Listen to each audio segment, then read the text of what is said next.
নমস্কাৰ, good morning. মই পলাশ, আপোনালোকে চাই আছে পলাশ আছাম। তো আহিলোঁ ফিল্ডত, অকণমান প্ৰেক্টিছ কৰিলোঁ। তো এতিয়া সময় প্ৰায় 9 বাজিছে। তো কি হয়, অসম পুলিচৰ লগত জড়িত যোনসকলে গমেই পাইছে, এতিয়া বৰ্তমান ফাইনেল লিষ্টটো এইদিনৰ ভিতৰতে দিব, হয়তো 10, 15, 20 দিনৰ ভিতৰতে দিব। অফিচিয়েল আপডেট কেতিয়া কোন মুহূৰ্তত আহে SLPIBত তোমালোকে চেক কৰি থাকিবা। তো ঠিক নাই কোন সময়ত আহে, একজেক্ট টাইমটো গম পোৱা নাই, একজেক্ট তাৰিখটো পোৱা নাই। যিহেতু চেমচাই টুইট কৰিছে ফেচবুক পেজত, আছাম পুলিচৰ লিষ্ট অতি কম দিনৰ ভিতৰতে আমি টুইট কৰি দিম। প্ৰায় 35,000 চাকৰি। তো হেল্থ ডিপাৰ্টমেণ্ট, মানে এডুকেশ্যনৰ ক্ষেত্ৰত বা এতিয়া অসম পুলিচৰ বহুতখিনি বিভাগ আছে, AB, UB, SI কনষ্টেবল বা লগতে মানে আছাম কামাণ্ডো যোনসকল ইমান কষ্ট কৰি ফিজিকেল ভাইভা দি থৈছে, ড্ৰাইভাৰসকলো ফিজিকেল এক্সাম, স্কিল টেষ্ট, ADRসকলে সেই এক্সাম ভাইভা। তো আহিলোঁ ফিল্ডত, এনেকৈ টেনশ্যনটো হৈ আছে, মন চন বেয়া লাগি আছে। তো মোৰো টেনশ্যন হৈ আছে, নম্বৰটো কম বেছি পৰিমাণে পাই থৈছোঁ। এতিয়া সেই নম্বৰটোৱে চিলেকশ্যন হয়নে নহয় বা নামটো আহেনে নাহে মেৰিটত।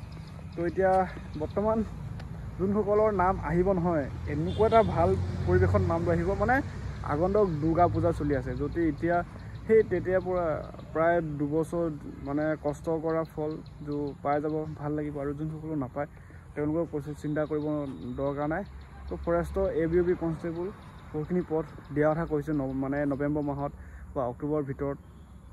তো সেইটো আৰু লিষ্টত নাম আহিলেও ভাল হ'ব, বা যদি কেনেবাকৈ যদি নামটো নাহে তেতিয়া মানে ডিম'টিভেট নহ'বা।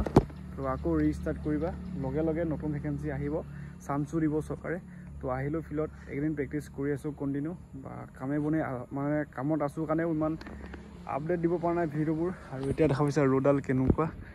তো এতিয়া আমাৰ জীৱনটো হৈছে চাকৰি জীৱন, বা আগলৈ চাকৰি জীৱন কেনেকুৱা হয় ইমানকৈ আমি গম পোৱা নাই, কিন্তু চাকৰিৰ ক্ষেত্ৰত লাগি মানে চাকৰিৰ জীৱনটো কেনেকুৱা হ'ব অকণমান হ'লেও গম পাইছোঁ।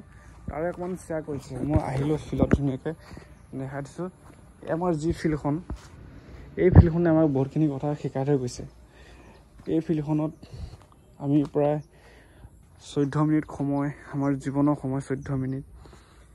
লং জাম্প মাৰিব লাগিব 16 ফুট, চিন আপ 14টা, লগতে পঢ়াত এক্সামৰ কাৰণে, ভাইভাৰ কাৰণে, ড্ৰাইভাৰসকলৰ স্কিল টেষ্ট, আছাম কামাণ্ডোসকলৰ আৰু বেছি হৈ যায়, গমেই পাইছা 4.8 কিলোমিটাৰ আছাম কামাণ্ডোসকলৰ। তো বহুতখিনি এই জীৱনটো মানে কেনেকুৱা বা চাকৰিৰ ক্ষেত্ৰত গম পাই গৈছোঁ আৰু। তো কেতিয়াবা ভাবোঁ যে আৰু অকণমান পাৰফেক্ট হ'ব লাগিব, আৰু অকণমান পাৰফেক্ট দিব লাগিব। মানে চিলেকশ্যন 2-3 বাৰ হোৱা নাই, মই কৈছোঁ 2-3 বাৰ চিলেকশ্যন নহ'লেও মেৰিটত নাম নাহি গ'ল। তো তেতিয়াৰ পৰা হাৰ নাই মানা, আৰু এতিয়াও ৱেইট কৰি আছোঁ। তো যদি আহে ভাল হ'ব, যদি নাহে আকৌ ৰিষ্টাৰ্ট কৰিম। তোমালোকেও ৰিষ্টাৰ্ট কৰিবা, যাতে ভগৱানে কওক নামটো আহক। কেনেবাকৈ যদি নামটো নাহে আকৌ আমি সেই দৌৰিব লাগিব, ফিল্ডত আহিব লাগিব। আৰু এতিয়া দিয়কচোন, এই দৌৰি মানে লগৰবোৰকো সেই ফিল্ডতে লগ পোৱা যায়, আগৰ দিনবোৰ নাই। এতিয়া চব সেই চাকৰি ইণ্টাৰভিউ সময়খিনিতে ফিল্ডত আহে, দৌৰোঁ, ৰানিং কৰোঁ, একেলগে দিনটো পাৰ হৈ যায়। মানে কি মৰ্ণিং তোমালোকৰ 6টাৰ পৰা আহিলে 10টা 11টালৈকে থকা যায় ফিল্ডত, বাকী এই 3-4 বজাৰ পৰা ৰাতি 7টা বজালৈকে ফিল্ডতে লগ পোৱা যায়। এনেকৈ সেনেকুৱা ধৰণৰ কথা আৰু। তো এতিয়া অসম পুলিচৰ লিষ্ট আহি আছে, টেনশ্যন কৰিব নালাগে। SSC GD কনষ্টেবল প্ৰায় 70,000 মান পদ আহিব, 70,000+। এতিয়া যোনসকলে SSC GD কনষ্টেবল ফিজিকেল দি আছে তেওঁলোকক কৈছোঁ ভালকৈ দিয়া। আৰু এইবাৰো সেই কাট অফ কম গৈছে, মানে ফিজিকেলৰ কাট অফ কমকৈ মাতিছে। তো মানে কি এক্সাম কাট অফটো কম গৈছে, আৰু ফিজিকেলৰ কাট অফো কম যাব, বা মেডিকেল হৈ থাকিব, মেৰিটত নাম আহিব।